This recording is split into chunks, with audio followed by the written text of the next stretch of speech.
Good morning मैत्रिणींनो, नवीन व्हिडिओमध्ये तुमचं सर्वांचं स्वागत आहे। आज आहे माझा वेट लॉस जर्नीचा 17वा दिवस आणि सकाळचा 5:30चा क्लास झाल्यानंतर मी कोमट पाणी घेतलं। त्याच्यानंतर आज माझा उपवास होता म्हणून आज फक्त मी ड्रायफ्रूट्स, दूध आणि नारळ पाणी घेतलं। तर उपवासाच्या दिवशी मी फक्त फळ आहार घेते। तर आज सकाळी मी वजन चेक केलं। माझं सुरुवातीचं वजन जेव्हा सुरू केलं तेव्हा 50-60 होतं, आज 52-15 दाखवलं। तर असं का दाखवलं, वजन जास्त का दाखवलं 1.5 ते 2 किलोने? तर माझे आता सध्या पिरियड्स सुरू आहेत आणि त्याच्यामुळे माझ्या शरीराने जे आहे ते पाणी होल्ड करून ठेवलं आहे, म्हणून माझं जे वजन आहे ते 1.5 ते 2 किलोने जास्त दाखवलेलं आहे। तर तुमच्यासोबत पण असं होत असेल, तुम्ही सर्व फॉलो करताय, तुम्ही डाएट फॉलो करताय, एक्सरसाइज रोज करतायत, छान रुटीन फॉलो करताय, झोप व्यवस्थित घेताय, तरी तुमचं वजन जे आहे ते जास्त दाखवतं।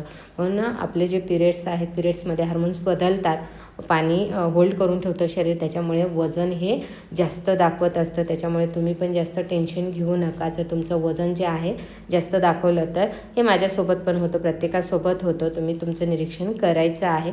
तर माझं जे वजन आहे पिरियड्समध्ये 1.5 ते 2 किलोने जास्त दाखवलं, ते 8-15 दिवसामध्ये आहे, त्या रेंजमध्ये येणार आहे। तसंच तुम्हाला मी माझे जे अपडेट आहे ते मी दाखवते, जसा वेळ मिळेल तसा।